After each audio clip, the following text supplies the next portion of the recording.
Déjenme más avisar. Ya voy a grabar, Bueno, 3, 2, 1 y este es el segundo episodio del podcast Al Habla con Barkentin. Cierto es que al principio nadie se daría cuenta. Me ha dado por maravillarme de los árboles del parque. Es muy doloroso decir me violaron y yo tenía 6 años. El país. Porque estoy convencida de que debemos hablar de ello mucho más de lo que hemos hecho. Presenta Al Habla con Barkentin. Querida Almadelia, ¿cómo estás? Qué gusto verte. ¿Cómo estás? Gaby de mi corazón, pues estoy como todos, resistiendo. Sí, creo ¿verdad? que es la respuesta más honesta que te puedo dar. Pero resistes con buena sonrisa y eso no es cosa menor. No, bueno, hay que rescatar lo que nos queda, ¿no? Sí, todavía resisto con sonrisa. No he salido para nada, Gaby. Pues entre mi propio estilo de vida, carácter, temperamento y sí, terrores de contagio, pues no he salido. Más que el 8 de marzo me fui a la marcha. Almadelia Murillo, escritora, articulista, novelista, cuentista, activista también y metida en redes sociales, autora de los libros Cuentos de Maldad y Uno que Otro Maldito, El Niño que Fuimos, Las Noches Habitadas, Damas de Casa, Tiembla, también columnista en varios periódicos, incluido el diario Reforma, pero sobre todo una conciencia muy interesante de los tiempos que corren. ¿Cómo te presentarías a la gente que nos está escuchando? ¿Qué te gustaría que supieran de ti? Ay, qué gran pregunta. ¿Cómo pasa la vida y uno sigue pensando cómo presentarse? Mira, yo creo sobre todo que soy una lectora apasionada, que los libros me cambiaron la vida, me dieron esperanza, educación, contención, hasta patria, ¿no? Los libros me dieron una patria. Y diría también pues que soy escritora, que soy alguien a quien le gusta escribir, pensar, dudar muchísimo. Soy una amante loca perdida de la Ciudad de México, a pesar de todo. Y pues eso, ¿no? Y soy muy afortunada, porque la verdad es que poder ejercer una vocación, apostarlo todo y que más o menos vaya resultando, si es como que por ahí fortuna nos echó la mano. Si de pronto escuchan aviones o ladridos de perros o pajarillos o ruidos diversos, es porque estamos grabando en tiempos pandémicos desde nuestras casas en la Ciudad de México. A mí me gustaría que arrancáramos con esta reflexión, ¿no? Es decir, estamos viviendo un momento de crispación, te lo pregunto, y también te preguntaría si para ti es diferente este momento a otros. ¿Es diferente un poco lo que vivimos hoy, Almadelia? Mira, yo creo que mientras te escuchaba pensaba que habría que empezar por aceptar algo muy importante, Gaby, y es que tenemos miedo, tenemos mucho miedo. Y cuando en el paisaje de fondo, en el componente emocional a nivel colectivo es el miedo, se vuelve un poco un campo minado, ¿no? ¿Y por qué tenemos miedo? Pues tenemos miedo porque estamos viviendo una pandemia sin precedentes, o sea, ninguno de los que estamos vivos habíamos atravesado por una situación así. Todos hemos perdido mucho. Yo a mi alrededor volteo y un año después no hay nadie que no tenga una lista de pérdidas, ¿no? Entonces creo que el miedo, lo que le hace a esta especie, ¿no? Es exacerbar el estado de alerta. Y desde ese estado de alerta, pues peleas. Porque la verdad es que nadie que no tenga mucho miedo necesita ser agresivo. Y creo que el componente emocional, hablar de las emociones en el discurso público, que tendríamos que empujar más a decir, bueno, todo esto que nos está pasando tiene un componente emocional. ¿Cuál es? Hablemos de nuestras emociones, Gaby. Entonces sí lo siento diferente por esto que te digo ahora, ¿no? Más periodo electoral, más un país que ya somos claramente, pues donde no hay equidad, ¿no? En muchos términos, somos un país con más de 50 millones de personas en pobreza, el tema de la inequidad de género, o sea, todo eso que es tremendo y hasta me siento mal de citarlo como si solo fueran conceptos y no lo son realidades. Todas esas realidades con el fondo del miedo sí creo que están detonando más la imposibilidad de desahogarnos de cuerpo presente, ¿sabes? Antes podíamos salir a bailar, irnos a emborrachar con los amigos, darte un revolcón en una noche de copas, una noche loca, pero ahora además todo esto nos lo estamos tragando y claro, ¿a dónde se va? Pues a las redes sociales, ¿no? Uno es esto, ¿no? Decíamos el encierro, la pandemia, el miedo, no sé qué, pero por ejemplo, tú que eres una activa feminista, que además has estado, como decías tú hace rato, bueno, no habías salido, pero sí saliste este 8 de marzo también a las calles otra vez. Hemos visto, y digamos, como para el momento que vive este país, Almadelia, también a mujeres tomar las calles y a las mujeres tomar los espacios públicos y a las mujeres agarrar a patadas la pared que tengan que agarrar. ¿Qué reflexión te merece esto? Las mujeres que estamos, pero también pienso sobre todo en las muy jóvenes, que están en el escenario público y que dicen, no me callo. Me encanta. Es una expresiones más esperanzadoras y de las realidades más esperanzadoras, el relevo generacional. En efecto, este 8 de marzo que yo fui a la marcha, que desde luego no fue para nada lo que el año anterior, ¿no? Porque vino la pandemia precisamente en marzo de 2020 y detuvo la expresión de los espacios públicos en la calle, pero no de este fenómeno, este movimiento aglutinante, inmenso, transversal, al que estamos todas las mujeres respondiendo, ¿no?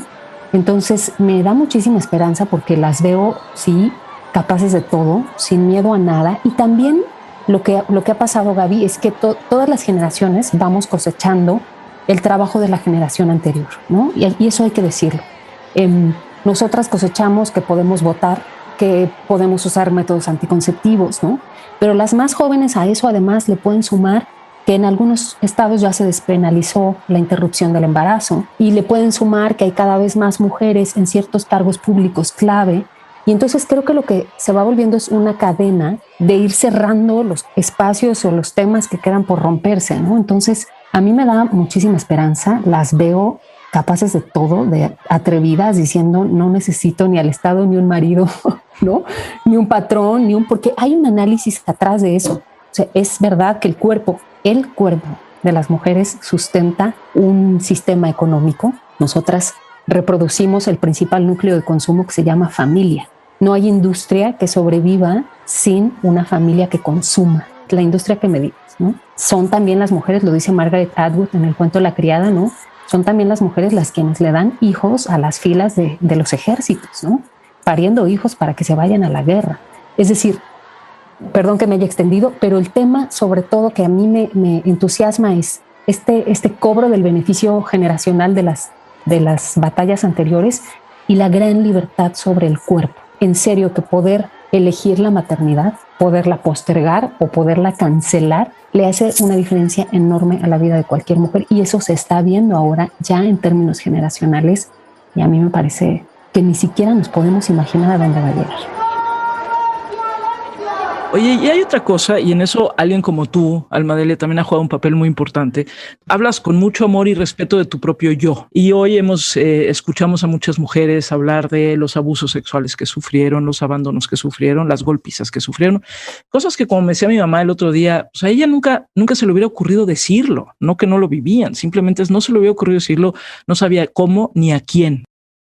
Tú has hablado de eso, de tu propia vida, y creo que hoy también vemos mucho más esta libertad de decir, ¿no? No es absoluta, ya hay muchos temores, ya no sé qué, pero sí hay una libertad de nombrar. Tú te has atrevido a nombrarlo también, Alma Delia. Sí, porque mira, el silencio permite que se geste desde un cáncer en el cuerpo, ¿no? Estas enfermedades asintomáticas sucede cuando el organismo ya reacciona, pues que están en un nivel que se hicieron ver o se hicieron escuchar. Entonces, creo que el silencio es muy importante que se rompa, ¿no?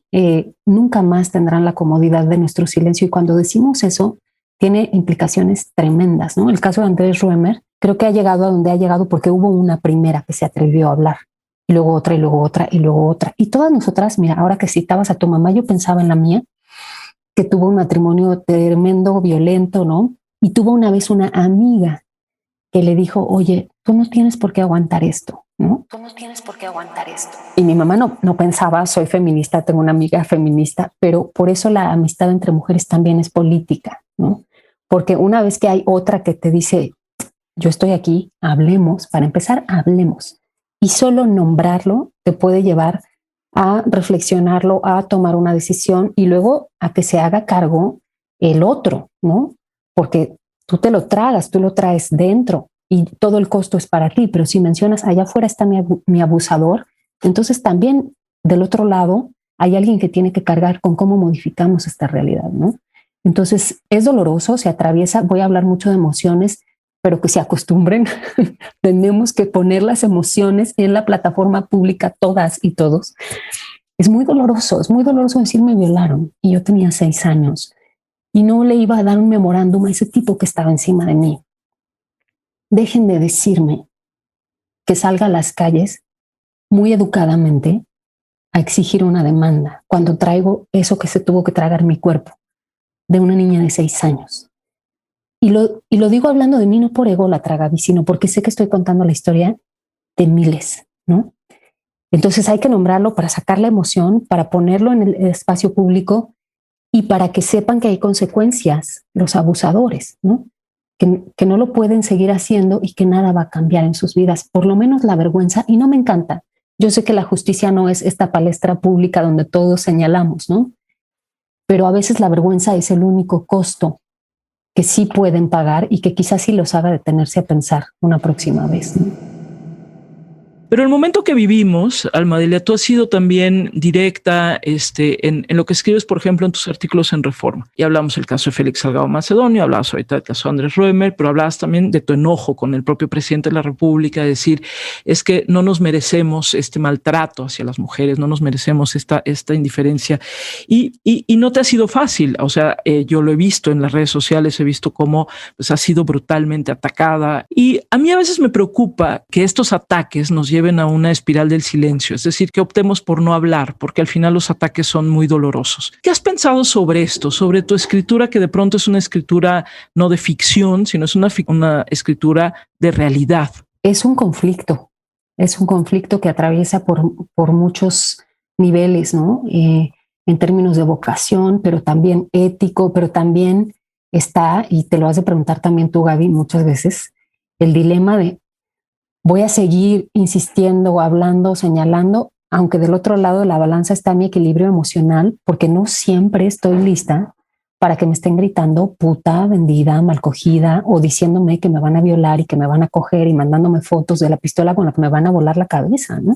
Y entonces sí, hay un modelo ahí, si te fijas, que busca la autocensura, ¿no? Que al final, lo dices en tu pregunta muy claramente, que al final terminemos diciendo tú, otras escritoras o yo, ya no voy a escribir más del tema porque de verdad que pues necesito calma, ¿no?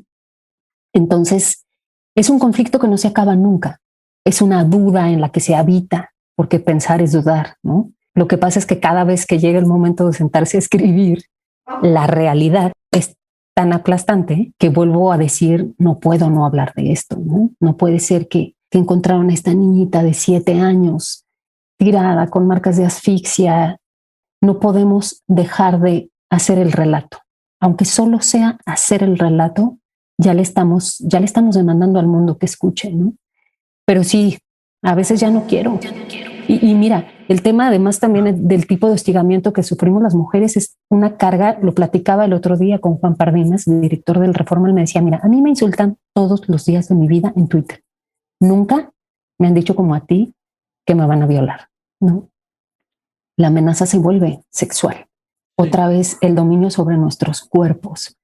O sea, el poder que tiene la mal construida masculinidad tóxica de que el cuerpo del hombre puede sobre el cuerpo de la mujer está tan arraigado que sale en el contexto que me digas, ¿no? Y es así. Te voy a coger, te voy a violar, mal cogida. Coincido contigo cuando dices no podemos no hacer el relato, no podemos no construir el relato que nos toque. Hace poco, Almadelia, hablabas, ponías por ahí un tuit que me llamó la atención, que decías, igual tenemos que empezar a diversificar los interlocutores, ¿no? Y creo entender que te referías a que de pronto estamos como muy enojados con el presidente de México, o sea, como que enfocamos las baterías ahí y no porque no las merezca, ¿no? En el caso del tema de mujeres y de la violencia contra las mujeres, se vuelve incluso inútil enfocar las baterías en algo que no solamente no hay reacción, sino hay una reacción negativa. Pero cuando decías eso, ¿qué te imaginas que tendríamos que estar haciendo en estos momentos o tendríamos que hacer diferente? Lo leíste bien, sí lo decía en ese sentido, porque Andrés Manuel ha capitalizado muy bien dos cosas: el resentimiento y la ira, ¿no? El enojo. Y esas dos cosas se cristalizan perfecto en un enemigo, el que sea, real, imaginario, colectivo, único. Y la estrategia política del enemigo es muy dañina, ¿no? Porque entonces cualquier cosa que hagamos es el enemigo. Ya lo hemos visto, ¿no? Desde esta falsa vacuna. Lo que hay que ver es si no fue montado. Lo que sea que suceda es el enemigo. Porque son capaces de todo. Y entonces, cuando nosotros respondemos, seguimos dándole ese capital político, ¿no? Porque nos va a acomodar siempre en su discurso del enemigo. Hombres, mujeres, periodistas, críticos, el movimiento feminista, cualquiera somos el enemigo. Entonces pienso que hay que moverse de ahí, sin duda, por eso, pero también por otra cosa, Gaby. Las últimas marchas del 8 de marzo, a la hora de subirme al metro con mi pañuelo verde en el cuello, te voy a decir que tuve miedo de unos chavos que venían en el mismo vagón que yo, y me quité el pañuelo y lo guardé en mi bolsa. Cuando ya llegué a donde estábamos todas, pues ya me lo volví a poner, pero yo sentí como me vieron y claramente se voltearon, ¿no? Como a encararme y empezaron medio a burlarse.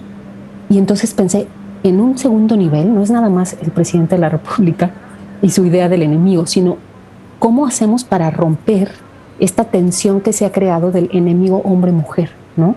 Y ahí creo que la verdad es un trabajo que tenemos que hacer también nosotras, porque este discurso punitivo de ahora hay que castigar siempre y cancelar siempre, se vuelve, no todas pensamos así, y a veces ni siquiera ese es el discurso, pero como sirve mucho para vender y se vuelve muy mediático y genera muchos clics y atrae, es el discurso sobre el que se echa la luz, ¿no? Que está bajo el reflector. Entonces, pensando en lo que no, creo que tenemos que de entrada dudar 2 segundos, o como tienes tú tu tweet fijado, ¿no? Que dice respirar, reflexionar. Te juro que ya ese respirar, reflexionar da 2 segundos antes de responder. Pero lo que sí creo que hay que intentar es otra vez entendernos desde la emoción. Yo de veras me encantaría que se armara una cosa de colectivo de hombres para que nos digan qué sienten, qué están sintiendo con todo esto que está pasando, que narren sus propias experiencias, ¿no? Que podamos hablar qué estamos sintiendo todas y todos. Hay muchas emociones, o sea, el agua está revueltísima, el agua emocional de todos. Y creo que ahí como que no nos estamos animando a encontrarnos. Mira, yo intenté esas semanas en que estuvo, bueno, creo que todas las semanas le toca a Víctor Trujillo, ¿no? Pero bueno, cuando fue señalado, porque en efecto su personaje Broso tiene, podemos citar un montón de variables que lo hacen misógino y machista, ¿no? Tengo a mi reata en mi regazo. Y entonces él dijo, bueno, si yo soy actor, interpreté ese personaje, pero no soy misógino. Y yo le contesté, ok, pero hay que admitir que tu personaje sí tenía ese discurso y valdría muchísimo la pena que conversáramos al respecto y que nos revisáramos todos un poco con humildad, diciendo, bueno, las revoluciones son así, ¿no? Como que te llega un rayo que quema y casi que no da tiempo a la reflexión, pero ya que el rayo quemó, pues ahora reflexionemos. Bueno, me cayó que entonces, ya sabes, soy una traidora. Justificabas a unos sí y a otros no, bla, bla, bla. Sí. Todo lo contrario, todo lo que le quería decir es, no seas tan autocomplaciente, conversemos. No, yo he sido machista, Gaby, yo he sido machista muchas veces, porque el machismo es un sistema, es una cultura, es una educación y es un método de sobrevivencia. Y hemos sobrevivido, muchos y muchas, gracias al machismo. Entonces, ¿cómo nos empezamos a mover desde otro lugar? Hablemos de qué sentimos, ¿no? Hablemos de por qué nos da miedo renunciar a ciertas cosas. A mí sí me gusta en los textos que escribo interpelar a los hombres, o sea, también dirigirme a ellos, decirles, oigan, súmense, conozco y sé que hay millones de hombres complejos, interesantes, llenos de miles de defectos, como habemos miles de mujeres complejas, interesantes, llenas de miles de defectos. O sea, ¿por qué no nos vamos encontrando en esa parte humana? Has insistido mucho en el tema de las emociones. Hace poco salió una encuesta que sacaron en España que es ¿qué tanto has llorado, ¿no? en este año? Y yo la comenté al aire, ¿no? La comenté al aire en mi programa de radio y decía, pues ¿qué tanto han llorado? ¿Qué tanto hemos llorado? Y me impresionó la cantidad de gente y hombres, muchos hombres que contestaron y dijeron, la verdad sí. Me parece que el terreno de las emociones y el atrevernos a deconstruir. Lo que pasa es que yo vi ese tuit que le pusiste a Víctor Trujillo y bueno, vi todo lo que te cayó encima. Y yo decía, claro, en un momento de tanto pleito, en donde uno dice algo para defenderse del otro, parece que no hay un espacio para la deconstrucción de las emociones. Para la deconstrucción de las emociones creo que necesitamos un poquito de silencio y no estamos teniendo silencio. Totalmente. Esta sobrereacción, o sea, al segundo, al nanosegundo que ves un mensaje en las redes sociales y ya tienes que contestar, hombre, pero es que ni siquiera has tenido tiempo de pensarlo o de validar si es falso, ¿no? Si es una fake news o es algo de verdad, o esa pausa que tú pides de silencio, respira, la necesitamos absolutamente. Mira, y también hay otra cosa que voy a decir más para documentar quizá tantito nuestras dudas, ¿no? Pero a ver, los de las redes sociales, la verdad, ni siquiera somos nosotros. Es una representación nuestra, ¿no? Y ahí estamos como en las proyecciones de las fantasías de las que te habla la terapia de pareja, si alguna vez ha sido. Yo sí. Sí. Me acuerdo que el terapeuta de pareja nos decía a los dos, ya a él y a mí, es que miren, están ustedes la pareja, ella, él, y delante de ustedes están la representación de la fantasía de ella, de los miedos y la representación de la fantasía. Y entonces somos 4 en el cuarto en lugar de los 2 reales, ¿no? Porque están los otros 2 proyectados agarrándose a patadas, rompiéndose con todo, mandándose a la mierda. Y los de atrás ni siquiera han tenido su momento de verdad de interactuar, ¿no? Y eso creo que nos pasa un poco en las redes sociales y nos vamos con la finta, desbocados, porque además también pues, podría ser más sencillo eso que echarte el abismo de ir hacia ti mismo o hacia ti misma, ¿no? Claro. Pero eso, basta, paremos, ¿no? Yo me acuerdo que alguna época tuve un tuit fijado que decía, Twitter no es la vida, aunque parezca que sí, aunque en este año pandemia parezca todavía más que sí, no es verdad. Sí. Esa es tu representación, ahí no están tus emociones, no está tu cuerpo, no está tu temperatura, no está lo que te provoca ver a los ojos a alguien, ¿sabes? Sí, tenemos que hacer silencio y que cambiar un poco el mensaje. Por otros lados, hay tanto que hacer, Gaby, hay tanto que hacer más allá de Twitter, todo. Claro. Todo por hacer está fuera de Twitter, ¿sabes? En redes sociales hay que medir mucho lo que dices, porque si no, podría ser utilizado en tu contra. ¿Qué estás haciendo ahorita? ¿En qué locuras andas metida? Acabo de terminar mi nueva novela, Has de saber. La tiene la editorial y bueno, pues estoy en ese momento, ya sabes, después del parto, esperando. Y la escribí en pandemia, me la eché en pandemia toda, pero la tenía que escribir. Y estoy en el mundo de las series, de las teleseries y las audioseries. Ando en esas con un par de... Qué maravilla. De proyectos. ¿Tienes esperanza? Sí. ¿Por qué? Porque por esto, mira, porque tú y yo estamos ahora mismo soltando tremendas carcajadas en medio de lo duro que la estamos pasando. Porque como dijo Guillermo del Toro, soy mexicana. I'm Mexican. Y nosotros estamos acostumbrados a vivir en el límite y a sacar y a hacer de tripas corazón y además a lograr belleza siempre, ¿no? Después de todo. Y también porque, en serio, hay que aprender a ver abajo. La primera la emoción que está afuera, que parece que es la ira, lo que tiene abajo es miedo y lo que está abajo del miedo es el dolor. Si pudiéramos contactar con eso que está ahí, nos daríamos cuenta de que no es tan terrible como parece. No somos tan miserables como nos empeñamos en comportarnos, ¿no? Si nos puedes leer algo, yo decía para este tema, ¿no? Te decía lo que tú quieras. Bueno, me encanta. Pues mi gran compañero y mi gran compañera de estos días de confinamiento ha sido la poesía. Yo ya ves que voy con mi libro de poesía bajo el brazo, como con la Biblia diciendo, lean poesía. Tengo este libro maravilloso de Vaso Roto, que es una compilación de poemas. Y me encontré uno, Gaby, que yo creo que tú también lo vas a amar, de Dorothea Tanning, y se llama Mujer saludando a los árboles. ¿Lo leo? Venga, por favor. Mujer saludando a los árboles. Cierto es que al principio nadie se daría cuenta. Me ha dado por maravillarme de los árboles del parque. De una cosa estoy segura. Son hermosos y lo saben. También están cansados. Cientos de años anclados en el mismo lugar, hermosos paralíticos. Cuando estoy bajo sus ramas, perciben mi mirada. Me ven saludarlos con la mano tontamente y envidian el gozo de ser un blanco en movimiento. Los ociosos de los bancos empiezan a darse cuenta. Comentan, tiene que haber de todo. Con la vista baja, muchos miran a la nada como si de verdad no hubiera nada que mirar. Hasta que esa mujer pasa saludando a las ramas extendidas de estos vetustos árboles. Levanten la cabeza, amigos. Miren hacia arriba. Puede que vean más de lo que nunca les pareció posible. A lo alto, donde algo tal vez devuelva el saludo para decirle a ella que ha visto lo maravilloso. Ha visto lo maravilloso. Gracias por estos minutos aquí con nosotros.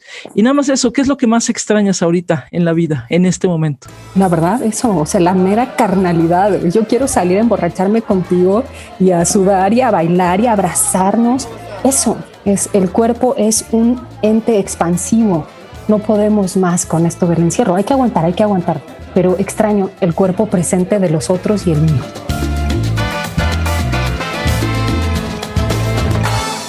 Al habla con Barkentin. Cada semana una nueva conversación. Al habla con Barkentin. El País presentó.